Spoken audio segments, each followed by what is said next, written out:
आज 15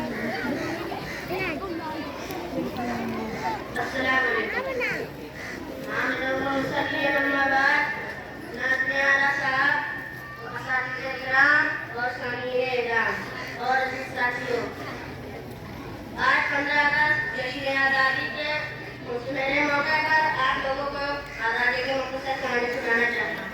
अकबर बादशाह के जमाने से अंग्रेज हिंदुस्तान आना शुरू हुए, लेकिन उनके कदम शाहजहां के जमाने से चलने लगे।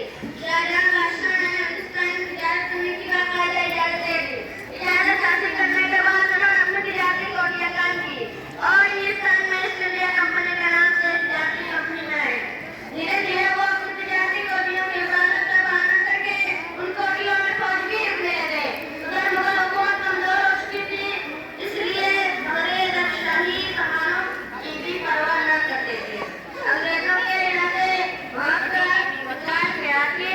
नवाब सिराजुद्दौला ने उनसे जंग की, लेकिन पलासी की लड़ाई में नवाब को शिकस्त हुई और वो शहीद हो गए।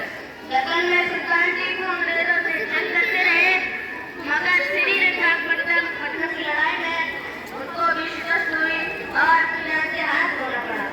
नवाब सिराजुद्दौला सुल्तान टीपू की हार की असल वजह यह थी कि हिंदुस्तान के दूसरे राजाओं और नवाबों ने अंग्रेजों के मुकाबले में उनका साथ ना दिया, इसलिए अंग्रेजों के हौसले बढ़ गए थे और वे हिंदुस्तान पर हुकूमत करने का ख्वाब देखने लगे थे। उन्होंने हिंदुस्तान की दूसरी रियासतों को भी हड़प करना शुरू कर दिया। जिस मुल्क में दूध की नदियां बहती थी, वहाँ खान उड़ने लगी।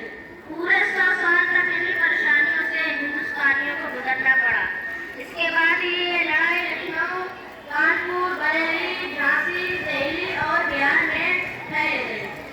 इस लड़ाई में हिंदू, मुसलमान, सिपाहियों और हिंदुस्तान आवाम सभी ने हिस्सा लिया। इन बहादुरों और वतन दोस्तों ने इस लड़ाई की रहनुमाई की।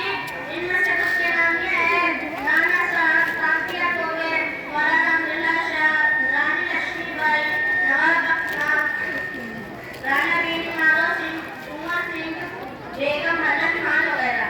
1939 में दूसरी तहजीब छिड़ गई।